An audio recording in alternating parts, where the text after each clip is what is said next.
If you've got your worksheets, you already know what we're going to do tonight. Okay, we're looking at Ezekiel chapter 38, and this is the second part of the war that is coming. And last week we spent a great deal of time, more than I imagined that we would, and I was going to keep it short, but once again that didn't happen either. However, we're going to continue on with this chapter, and in the first 6 verses it clearly identified for us that the invaders into the land of Israel are from the uttermost parts of the north. And we looked at the ethnicity of those descendants of Japheth, one of the sons of Noah, to show where they migrated to after the worldwide flood. And it's important that we establish that foundation. Now, some have asked me, well, Pastor, I'm confused about this battle, because isn't it the same as the one in Revelation 20? Now, let me remind you what that says. It says, now, when the 1,000 years are finished, Satan will be released from his prison. He will go out to deceive the nations at the 4 corners of the earth. Now, here's these Gog and Magog, to bring them together for the battle. They are as numerous as the grains of sand in the sea.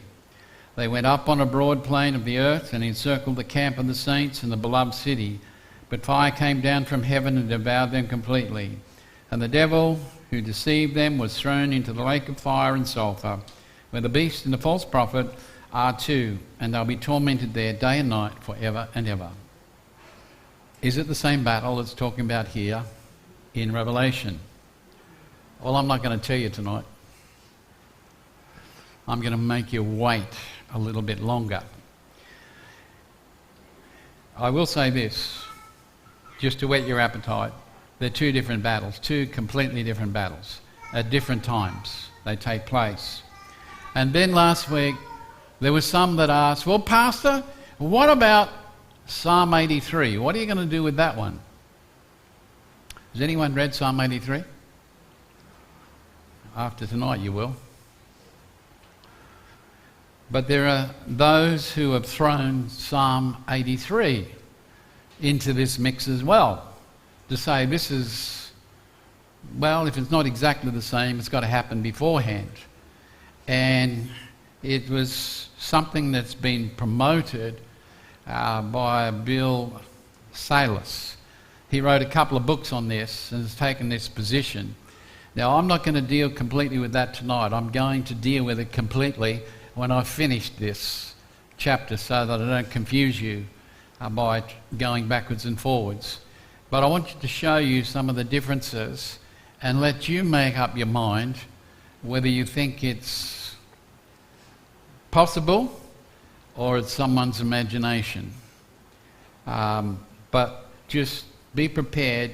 I will deal with these things, but I think it's of value that I just look at the scriptures first in dealing with this, then I'll answer the questions concerning the differences between the battles and Psalm 83, so that you've got a clear picture, first of all, what the scriptures have to say, before you've got a bias already. And many of us have got biases when we come to these things. And but I promise you, I will deal with those things. Now, as we continue on here in Ezekiel, the first thing is the imminent invasion in verses 7 to 9. Be ready, stay ready, you and all your companies assembled around you, and be a guard for them. After many days you'll be summoned. In the latter years you'll come to a land restored from the ravages of war, from many peoples gathered on the mountain of Israel that had long been in ruins. Its people were brought out from the peoples, and all of them will be living securely. You'll advance, you'll come like a storm, you'll be like a cloud covering the earth, you, all your troops, and many other peoples with you. So what we know is in the latter days, or the end times, this invasion is going to happen. When it's going to happen, that's up for debate. But we will look at the different scenarios when we finish the chapter. But nonetheless, there's an imminent invasion that's going to take place. And here, Ezekiel makes an amazing statement. And it's from God.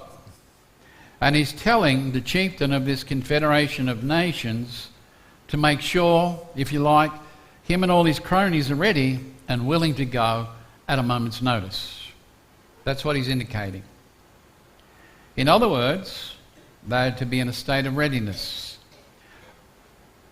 waiting for their leader's call to go into battle, to invade Israel. Now, it might seem a little bit too much to ask, but our text indicates that this invasion isn't going to happen at that very moment. So it seems a bit of a stretch to say, well, God, you and all your mob, you get ready because I'll give you the call and I want you to invade. But it's in the latter days. You know, a little bit later. It's not straight away. But it's worth noting that Ezekiel has spoken about these events not happening. And it wasn't something that Ezekiel or his contemporaries expected to take place in their lifestyle and in their lifetime. Now Ezekiel, Jeremiah, Isaiah, Obadiah, Joel, they didn't expect these things to happen in their lifetime. This was looking forward into the future. This is what they had. Now our text says it would happen in the latter years. It's pointing to the end times, and so it's dealing with a prophetic word. You'll notice it says in our text, they will be summoned. Now I don't know about you, but I always knew as a boy growing up when my mother summoned me. I couldn't ignore it. I dare not ignore it at my own imperil. But when she summoned me, I was summoned. And I knew I had to answer the call. You know, there's that distinct tone in a voice of a mother, and a child knows, better do something now. And that's the idea that's behind it here, that God is going to summon Gog and his horde, and they better be listening, and they better be ready. But it's God that's summoning them to a specific time in history. And he summoned them to come against his own people, those who he's brought back to the land. Now Israel has been engaged. How many wars have taken place since she went back and became independent in 1948? What wars can you think of that she's had?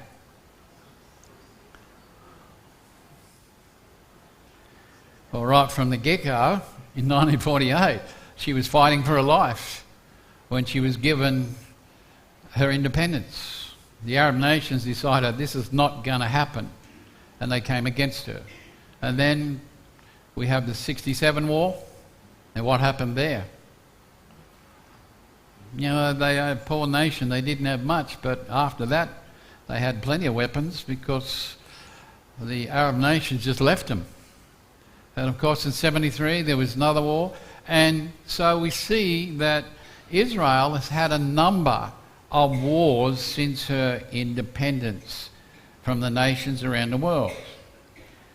There are those who say, when you pick up and read a lot about these things, there are some that's saying that, all Ezekiel is talking about is that his people have come back from the Babylonian captivity.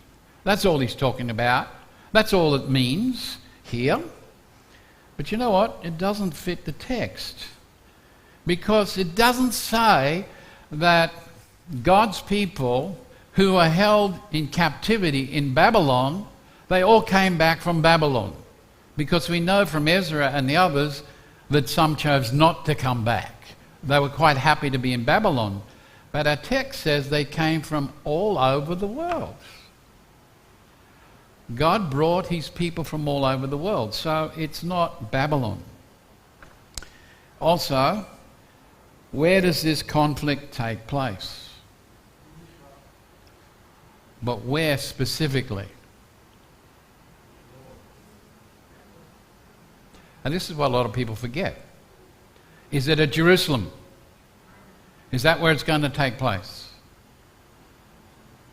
Because our text says on the mountains of Israel that it's going to take place. It's a very specific place. It's not in Jerusalem.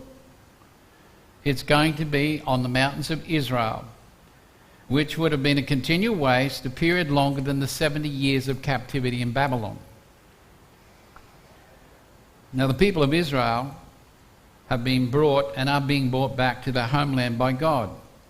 So this is a supernatural event. This is something that God is responsible for and orchestrating. He's bringing his people back to the homeland. And, you know, he's also preparing to enter the history books, if you like, of mankind and present himself to a godless world. God's going to step onto the world stage very soon, and people are going to know there is a God. Now our text says that the people of Israel were living in peace and security without having any thoughts of invasion or of being scattered among the nations again. Then, without any warning, as directed by God, Gog and his confederation of nations will swoop down like a huge storm and cover the land and its people. So I think I mentioned last week what was the invasion force with all the... It's probably 60 million plus, all coming against Israel. Now, will Israel have a chance with that amount of people? Yes, come to a very good start. Yeah, all right, you've read the book. But logically speaking, we would say, no way. They haven't got the wherewithal to combat a large force such as that. But this is what's presented in our text.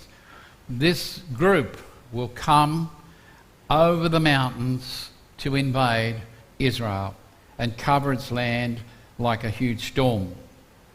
So Gog, as the leader, is told to prepare all his alliances and followers, and when he gets the word,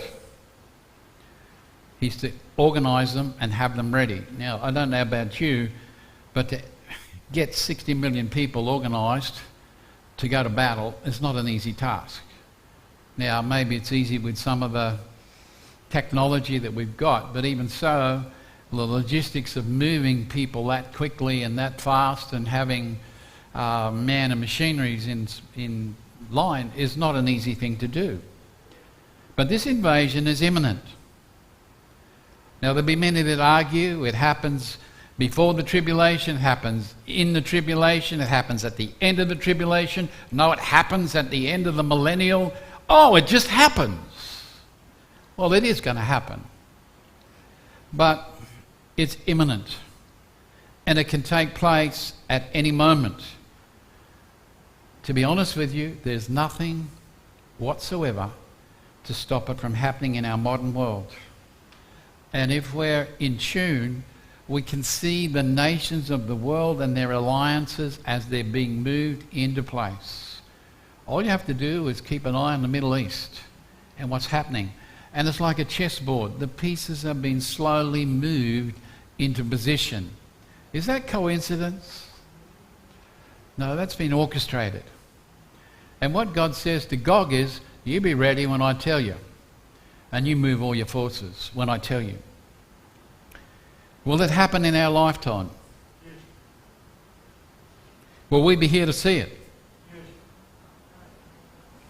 Yes. Ooh, confident. Is there anybody that says no?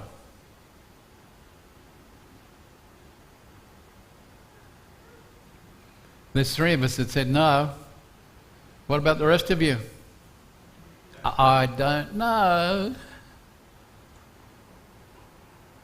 Well, I believe we'll see the beginnings of it taking place in our day. And things are happening so quickly now, it's like a powder keg ready to go off. But I believe the Church of God will be raptured or taken out before this event takes place. And I believe personally, and I'll explain it once I've done this chapter, that it will be the precursor for the Great Tribulation to take place. So the church will be taken out, and it's an opportunity then for Gog to be called to take opportunity while the world is in chaos, and he will do that. But I'll explain those reasons later. All I'm saying here is there's an imminent invasion. It can happen at any time. And we'll see the beginnings in our lifetime. But it means we should be waiting and ready for the Lord and his return. Now we see the intentions that are indicated in verses 10 through 13. This is what the Sovereign Lord says. On that day, thoughts will come into your mind, and you will devise an evil plan. You will say, I'll invade a land of unwalled towns. I'll advance against those living quietly in security, all of them living without walls and barred gates, to loot and plunder, to attack the uninhabited ruins and the people gathered from the nations who are acquiring cattle and goods, who live at the centre of the earth. Sheba and Dedan and the traders of Tarshish with all its young warriors will say to you, have you come to loot?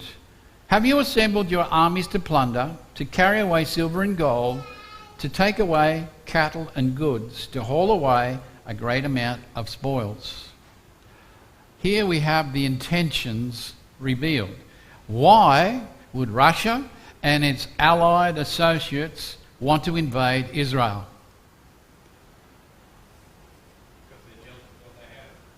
They're jealous. They're waiting for their opportunities. Now let me go through. It's a clear motivation for why Gog and his hordes will come to Israel from the mountains. God will have plans to expand his influence, his status, and Gog will have plans to expand his influence, his status, and his empire. And he wants to take advantage of any situation that will enable him to reach those goals. You only have to look at the Russian president now to see just how a placid, well-mannered fellow he is. He has grandiose plans.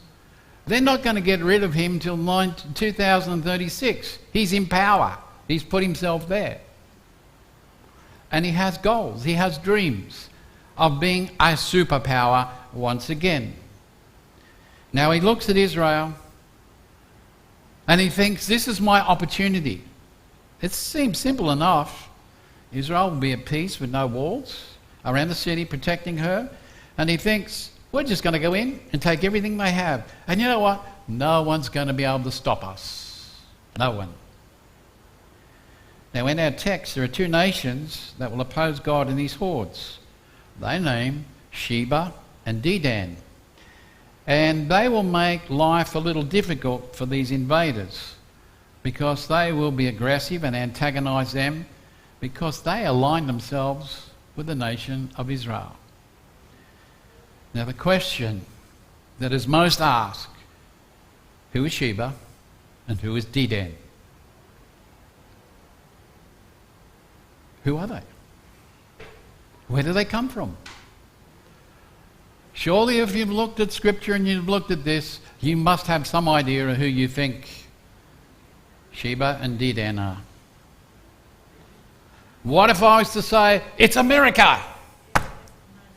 How many of you would say yes? How many of you haven't got a clue? Okay, honest. But it might be surprising. The view that makes the most sense is they are of the Arab groups who do not agree with the rest of their Arab neighbours and are sympathetic to Israel. Now, I will bring out a little bit more about that as we get through this. It then asks, who are the merchants of Tarshish?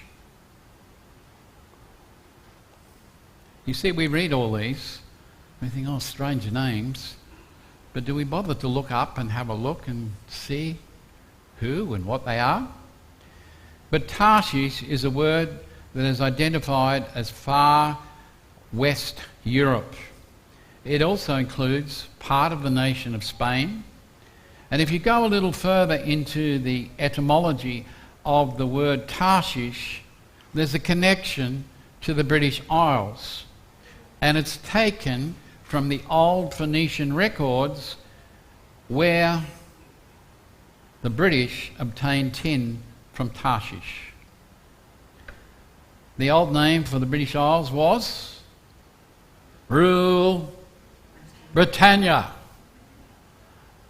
It was named Britannia. And many of you at school probably heard about Britannia. But Britannia meaning the land of tin. Is that just a coincidence? It's worth looking at. Now we know from history that Great Britain was always honest in their dealings with Israel. Wasn't always honest in their dealings, but they had a hand in helping her gain her independence in 1948. Now our text brings out the invaders' intention against Israel in these two chapters, 38 and 39. And they explain, while Israel is both the prize and the prey that's highly sought after by these nations. The first one is, well, not that one.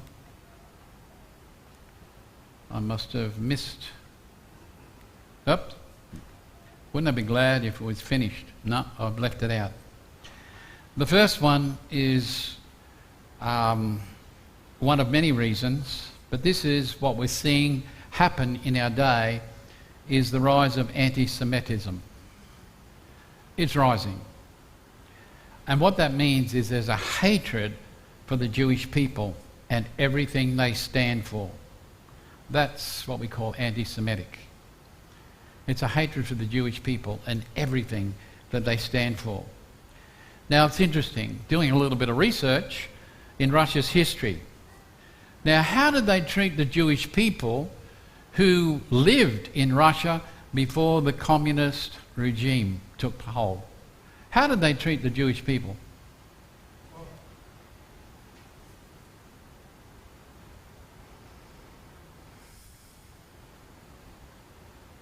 Not very well. You see, they were known, and it's recorded. Look it up for yourself. But they had a history of severe treatment of Jewish people. Now, under communism, it brought the people under the control of the government. And today, they have suppressed their outward hatred for the Jewish people. But as we are seeing in our times and days, what has happened in a lot of the communistic countries is they've relaxed their grip. And so there's a toleration of Jewish people. But in the latter days, towards the end times, all of this will change. And there are many member states who make up the Russian Confederation who are expressing already their hatred of Israel, to the extent that anything bad that happens in their nation is because of the Jewish people. Can you imagine being a citizen of these countries and something happens that's bad and you get the blame simply because you're Jewish? That's the idea, and that is what is rising. Now, I don't know, but I remember hearing on TV in Iran, I think it was, guess who they blame for COVID-19? Israel. And what did they want to do to fix the problem? They wanted to eradicate them. The problem was, Israel was the only country operating and giving help to the very people who were dying because of it. But the audacity is that, hey, the Jewish nation's responsible for this. They need to be taken care of.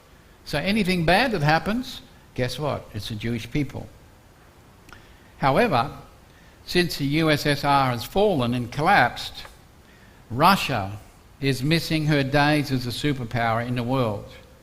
And she's taking every opportunity to raise her status, particularly in the Middle East, as a power to be recognized.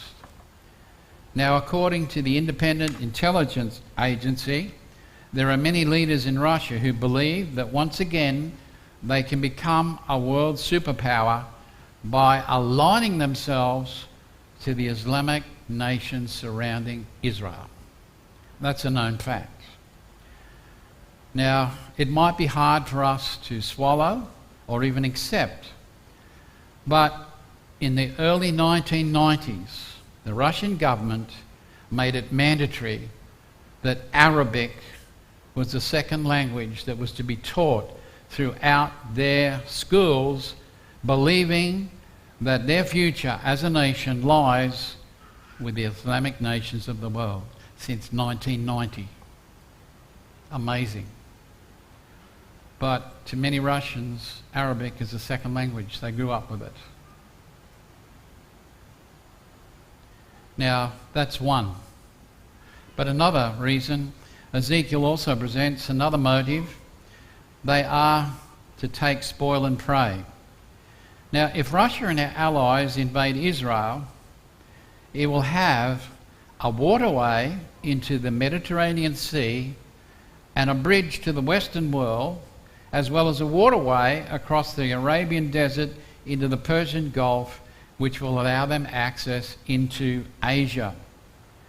So this will be one of the key motivations to have access to the whole world through these conquered waterways. Now, we haven't mentioned oil yet. That's a given. But when it gets into Israel, it will have plenty of access to the Arab nations for its want of oil to be self-sufficient. And that's what Russia wants, to be self-sufficient. But there's another motivation. For the invasion will also include the Dead Sea. Now, the Dead Sea, I have never been. How many have been to the Dead Sea? Is it a place you want to go? Is it salty? Yeah.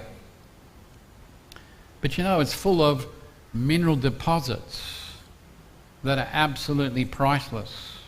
In other words, you can't put a price on it. That is how valuable these minerals are in the Dead Sea. It's been estimated that the Dead Sea contains 2 billion tons of potassium chloride, which is another name for potash, which is something you use to sweep along a ground that is barren. What it does is enriches it, makes the soil fertile, enabling fruit and vegetables to grow in abundance. Can you imagine what you do with 2 billion tons of potassium chloride at your fingertips? There's 26 billion tons of magnesium chloride, 12 billion tons of sodium chloride, 6 billion tons of calcium chloride. Added to this, it has cerium, cobalt, manganese, and gold. And guess what? They're all in the Dead Sea. Would you want it? Oh yeah. Just imagine if you could control all these resources. So it's another reason. Now, if you remember in verse 4, it says God will use these things as a bait. In other words, to whet the appetite of Russia and its allies to come and get it. All of these will be enough motivation because Russia has an insatiable thirst to be a world power, a conqueror. And history has shown that if Israel can be conquered, you can control power in Europe, Asia, and Africa. It's a bridge to the whole world, and Israel is at the center of it all. So you can imagine, if you've got complete control, you've got access, you can dominate the world. You can set your own prices. You can be that superpower. The question is, on everybody's lips, when will this happen? I'm open to suggestions. Well, that shows me something. Well, like you said, EIA. All right. We need to be able to keep in mind what the Scripture says, because there's nobody in this world who has 100% absolute certainty of that time. And that's why we have so many varied and diverse opinions on the subject. And the more people that express it, the waters become muddier and take away from the fact that this something is going to happen in Israel's future. Now some take it, that's what's said in verses 11 and 12, where Israel is an unwalled city, living in peace and security without worrying about any threat from their neighbours. That's what they take it. Now, is there a time when is Israel living in this right now? When will this happen?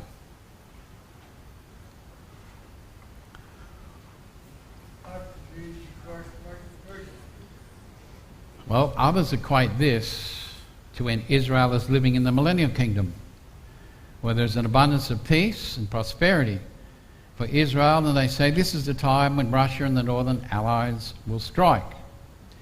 However, there's a problem with some other scriptures that say, Micah 4, 1-3 rules this out when it says, "And in the future days the Lord's temple mount will be the most important mountain of all. It will be more prominent than other hills. People will stream to it. Many nations will come saying, 'Come on, let's go up to the Lord's mountain, so the temple of Jacob's God, so he can teach us his ways and we can live by his laws. For instruction will proceed from Zion, the Lord's message from Jerusalem.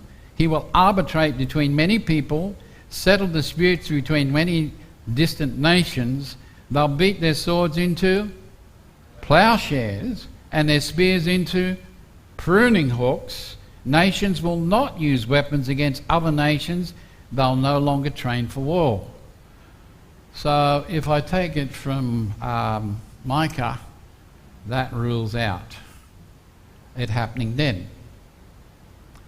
Russia and his alliance will come in the latter days, referring to the time of Jacob's trouble, the great tribulation period on earth, which will last for a period of 7 years. It's thought within this period that the Antichrist will establish a 7-year peace treaty, which means Israel will have him as their protector. Until halfway through, he breaks that peace treaty and demands that Israel pay homage to him as their king. Now, there are many who think this is the only time that Israel will be in a position of peace and security with this guarantee. But there's a Dr. Arnold Frutenborg who explains how Israel could be dwelling securely in the land prior to the tribulation. They dwell securely, it says. This has often been misconstrued by the meaning of the state of peace, but it's not the true meaning of the Hebrew word batak. The nominal form of this root means security. This is not the security due to a state of peace, but a security due to a confidence in their own strength. And this fits the description of Israel today. If I'm a nation coming against Israel today and I do something against it, what can I expect? Retaliation worse than what has been given, what I gave them. And so that's more of a deterrent. And Israel is very secure in its armed forces to be able to repel any who would attack. So there's that to keep in mind. The Israel army has fought 4 major wars since its founding, and guess what? It's won every one of them very swiftly. They haven't taken years and years and years. They've won it decisively. Today, Israel is secure and confident that her army can repel any invasion from the Arab states. Hence, Israel is dwelling securely. It's dwelling in unwalled villages. Something for us to chew on. And I promise you I'll finish tonight here. But all these things, according to what we've just said, are in Scripture. When and where, we'll have a look at them when I finish the last few verses of this. But nonetheless, it's to tell us that God is going to use Gog and his alliances against his own people. Then he's going to reveal himself to the nations of the world. It's something that's exciting. It's something that you and I should be paying attention to what's happening in our world. As we see these things happening in the Middle East, it's a reminder that the Lord's return is coming very, very soon. We need to be ready. And we're going to close with